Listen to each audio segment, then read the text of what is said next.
Louvado seja nosso Senhor Jesus Cristo, para sempre seja louvado. Rezemos juntos, meus irmãos, para que nós possamos dar continuidade na carta aos Hebreus.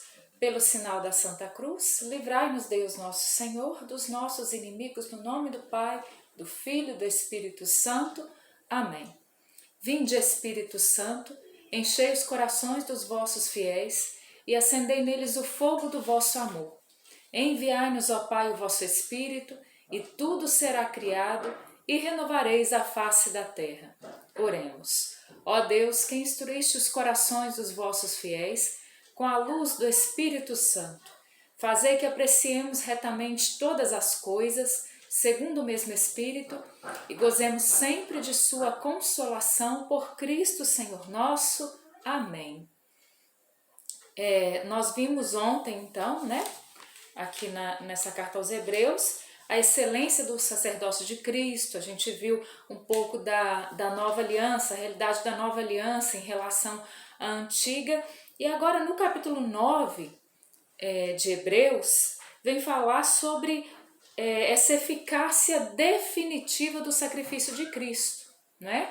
E aqui começa fazendo um comparativo, como desde o início nós vimos, esse comparativo com a antiga aliança, com a nova aliança, né? O antigo sacerdócio com o sacerdócio de Cristo, né? Então vai sempre fazendo esse paralelo daquilo que é a fé judaica e do pleno cumprimento que isso veio ter em Jesus Cristo, né? E aí a gente vai ver dentro dessa realidade comparativa que vai dizer assim lá no versículo 6: assim sendo, enquanto na primeira parte do tabernáculo entram continuamente os sacerdotes para desempenhar as funções, no segundo entra apenas o sumo sacerdote, uma vez por ano, e ainda levando consigo o sangue para oferecer pelos seus próprios pecados e pelos do povo. Então essa segunda parte, que está falando aqui do tabernáculo, que uma vez por ano só entrava o sumo sacerdote com o sangue ali para oferecer por si mesmo e pelos outros, está falando aqui do Santo dos Santos, né? Então, no Santo dos Santos, ali dentro do santuário, somente uma vez por ano era possível, que entrasse o sumo sacerdote seguindo todos esses rituais, né? E aí continua dizendo assim, com o que significava o Espírito Santo, que o caminho do Santo dos Santos ainda não estava livre. Obviamente, porque se o caminho do Santo dos Santos estivesse livre, não precisava entrar só o sumo sacerdote, só uma vez por ano, com todos os rituais aqui necessários, né? Então aqui vai dizer que com isso significava o Espírito Santo, que o caminho do Santo dos Santos ainda não estava livre, enquanto subsistisse o primeiro tabernáculo. Isto é, também uma figura que se refere ao tempo presente, sinal de que os dons e sacrifícios que se ofereciam eram incapazes de justificar a consciência daquele que praticava o culto. Culto que consistia unicamente em comidas, bebidas e abluções diversas. Ritos materiais que só podiam ter valor enquanto não fossem instituídos outros mais perfeitos.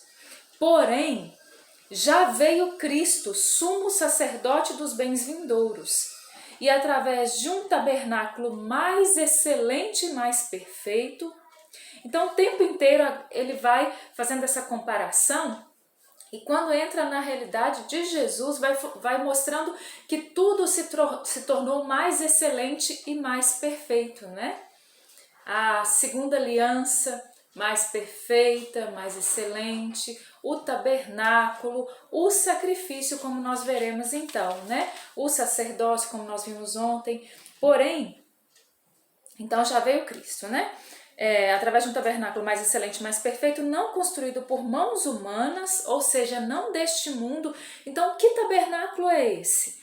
Que Jesus entrou então de uma vez por todas nesse tabernáculo, e não mais como era no antigo tabernáculo, naquele construído por mãos humanas. Então vai dizer, esse tabernáculo que Jesus entra, ele é mais perfeito porque ele não é construído por mãos humanas, não é deste mundo. E ele entra sem levar consigo o sangue de carneiros ou novilhos, mas com seu próprio sangue entrou de uma vez por todas no santuário, adquirindo-nos uma redenção eterna. Pois se o sangue de carneiros e de touros e a cinza de uma vaca, com que se aspergem os impuros, santificam e purificam pelo menos os corpos, quanto mais o sangue de Cristo, que pelo Espírito Eterno se ofereceu como vítima sem mácula a Deus, purificará a nossa consciência das obras mortas para o serviço do Deus vivo? Então, olha só esse comparativo, né? O sumo sacerdote, que entrava uma vez por ano no Santo dos Santos, levando o sangue da vítima, né, consigo, por si e pelos outros. Agora Jesus que é o sacerdote, o sumo sacerdote perfeito, né? Ele que vem então entrar nesse santuário não construído por mãos humanas, mas ele que adentrou o céu. Então, Jesus não adentrou um tabernáculo feito por mãos humanas, mas ele entra então no tabernáculo santo, no tabernáculo perfeito, na presença perfeita de Deus. Entra no céu e não mais com o sangue das vítimas, mas com o seu próprio sangue. Então, o sangue que Jesus oferece por nós ao Pai é o próprio sangue. Entrando então no céu, oferecendo o próprio sangue, Jesus então, ele vai se tornar, o sacrifício de Jesus vai se tornar um sacrifício perfeito, um sacrifício justo, um sacrifício santo, um sacrifício que não precisa de repetição, né? Que não precisa de repetição. E continua dizendo assim, então, voltando lá no versículo 14, quanto mais o sangue de Cristo, que pelo Espírito Eterno se ofereceu como vítima sem mácula a Deus, purificará a nossa consciência das obras mortas para o serviço de Deus vivo. Então foi isso que Jesus veio fazer. Por isso, ele é mediador do Novo Testamento. Pela sua morte, expiou os pecados cometidos no decorrer do Primeiro Testamento, para que os eleitos recebam a herança eterna que lhes foi prometida. Por quê? Porque o sacrifício de animais e aquilo que acontecia de forma ritual no tabernáculo, feito por mãos humanas, né, como o próprio texto vem dizer, ele não era capaz de salvar, né? Ele não era capaz de realizar uma expiação perfeita.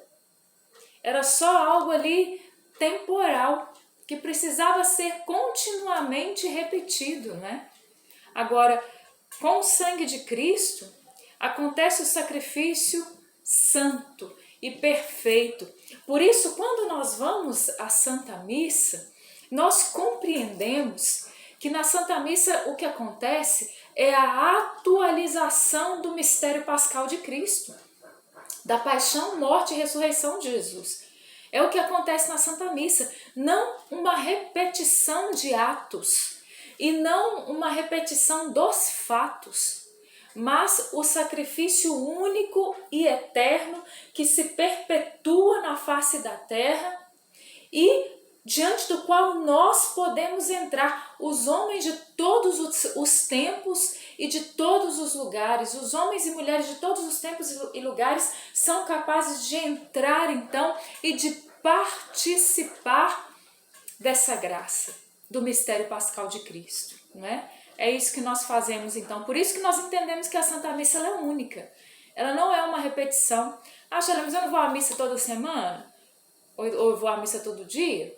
Né? Mas é a mesma missa, é o mesmo sacrifício que é perpetuado, né? Sacrifício único e eterno. Vamos continuar então na palavra, né? Porque, lá no versículo 16, onde há testamento é necessário que intervenha a morte do testador. Um testamento só entra em vigor depois da morte do testador.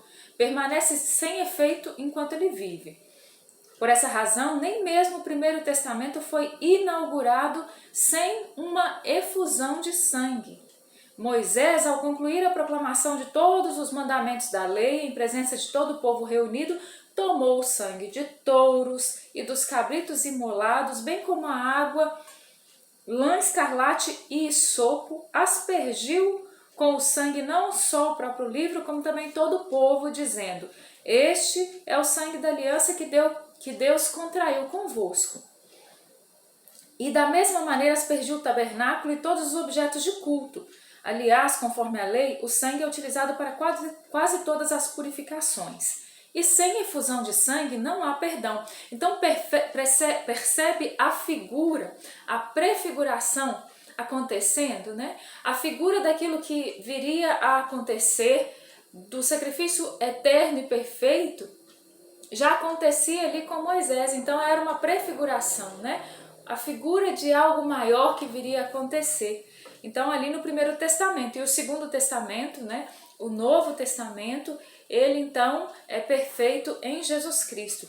Se os meros símbolos das realidades celestes exigiam uma tal purificação, necessário se tornava que as realidades mesmo fossem purificadas por sacrifícios ainda superiores. Eis porque Cristo entrou, olha que maravilha esse versículo 24. Eis porque Cristo entrou, não em santuário feito por mãos de homens, que fosse apenas figura do santuário verdadeiro, mas ele entrou no próprio céu, para agora se apresentar intercessor nosso ante a face de Deus, né? Ante a face de Deus. E não entrou para se oferecer muitas vezes a si mesmo, como o pontífice que entra todos os anos no santuário para oferecer sangue alheio. Do contrário, seria necessário padecer muitas vezes desde o início do princípio do mundo, quando é certo que apareceu uma só vez, ao final dos tempos, para a destruição do pecado pelo sacrifício de si mesmo. Foi isso que Jesus fez, apareceu uma vez no final dos tempos, também chamado na Bíblia de a plenitude dos tempos, que é quando Jesus veio e se ofereceu a si mesmo para a destruição do pecado, como está escrito. Como está determinado que os homens morram uma só vez e logo em seguida vem o juízo. Vamos dar uma paradinha nesse versículo 27. Aqui a gente entende por que católico não acredita em reencarnação. Ah, Charlene, eu posso ser católico e acreditar em reencarnação? Não. Né? E se você quer acreditar, então você não pode ser católico, que não é possível, né? Então, o católico pode ser espírita? Não, não pode, não é? Ah, que rigorismo é esse? Não é rigorismo, não. Uma fé é diferente da outra. Uma fé não compactua com a outra. A nossa fé católica, ela não tem como você falar que você acredita numa coisa e acredita em outra. É como você pegar uma maçã e aí uns dizem não, é uma maçã. E outros dizem não, é uma jabuticaba. Hein? Né? Tem como você falar duas coisas diferentes da mesma coisa, né?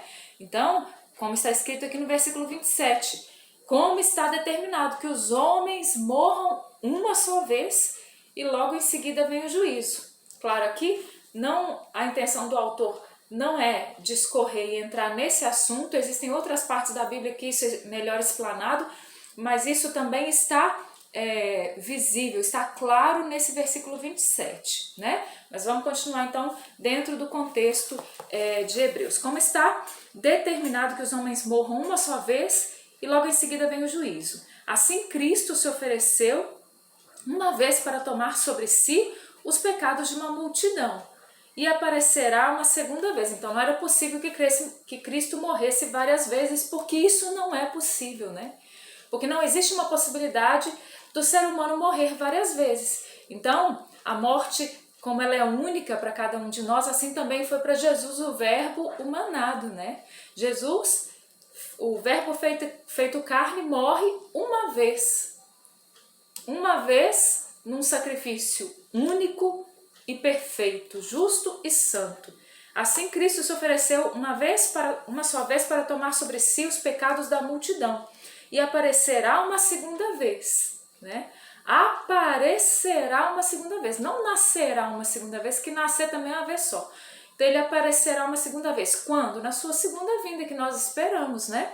Não, porém, em razão do pecado, mas para trazer a salvação àqueles que o esperam. Então, essa segunda vinda de Jesus, que será uma vinda gloriosa. Então, Jesus que voltará para que então ele venha trazer essa salvação a todos e instaurar o reino de Deus definitivamente. Capítulo 10 agora. Ainda no tema do sacerdócio de Cristo, né? Vamos lá no versículo 10. Versículo 10 vem dizer assim: foi em virtude desta vontade, não vamos no versículo 9. Em seguida juntou: eis que venho fazer a tua vontade. Assim, aboliu o antigo regime e estabeleceu uma nova economia. Então, Jesus veio fazer a vontade do Pai e aboliu o antigo regime e estabeleceu uma nova economia. Foi em virtude desta vontade de Deus que temos sido santificados uma vez para sempre pela oblação do corpo de Jesus Cristo. Então, é dessa forma que nós somos santificados. Então, Jesus veio para realizar em nós essa santificação. Enquanto todo sacerdote se ocupa diariamente com seu ministério e repete inúmeras vezes os mesmos sacrifícios, que todavia não consegue apagar os pecados. Gente, aqui está falando dos sacerdotes dentro da realidade dos judeus, né? Lembrando, essa carta aqui é dirigida aos hebreus, né? Essa homilia é dirigida aos hebreus, né? Então aqui é o povo judeu. Então aqui está falando desse sacerdócio, não está falando dos padres católicos, né? Não está falando do sacerdócio católico aqui não, né? Mesmo porque aqui é dentro desse contexto, essa carta que está fazendo essa comparação com a fé judaica e falando aqui aos judeus convertidos, então, ao cristianismo, vai explicando para eles, fazendo esse paralelo, então, entre o sacerdócio deles e o sacerdócio de Cristo, que não precisa, como nós vimos aqui anteriormente, repetir-se, né? Como o sumo sacerdote que anualmente que tinha que repetir ali diante do Santo dos Santos, né? Aí vai dizer no versículo 12, Cristo ofereceu pelos pecados um único sacrifício e logo em seguida tomou lugar para sempre à direita de Deus, onde espera de hora em diante que os seus inimigos sejam postos por escabelo de seus pés. Por uma só oblação, ele realizou a perfeição definitiva daqueles que recebem a santificação. Então, por uma só oblação, não é necessário que Jesus faça de novo. Jesus não precisa fazer de novo, porque é único e eterno. Por uma só oblação, ele realizou a perfeição definitiva daqueles que recebem a santificação. Então, a nós cabe aderir àquilo que ele fez, né? Só isso, porque já está feito, né? É o que nos confirma o testemunho do Espírito Santo. Depois de ter dito, eis a aliança que depois daqueles dias farei com eles, oráculo do Senhor. Como a gente viu também, isso foi retomado ontem, e nós também vimos isso lá de Jeremias 31. Oráculo do Senhor, imprimirei as minhas leis nos seus corações, e as escreverei nos seus espíritos. Acrescenta dos seus pecados, das suas iniquidades, já não mais me lembrarei. Ora, onde houve a plena remissão dos pecados, não há por que oferecer sacrifício por eles. Por esse motivo, irmãos, temos ampla confiança de entrar no santuário eterno, em virtude do sangue de Jesus, pelo caminho novo e vivo que ele nos abriu através do véu, isto é, o caminho do seu próprio corpo. E dado que temos um sumo sacerdote estabelecido sobre a casa de Deus, acheguemo-nos a ele com um coração sincero, com plena firmeza de fé, o mais íntimo da alma, isento de toda mácula de pecado e o corpo lavado com a água purificadora do batismo. Conservemo-nos firmemente apegados à nossa esperança, porque é fiel aquele cuja promessa aguardamos.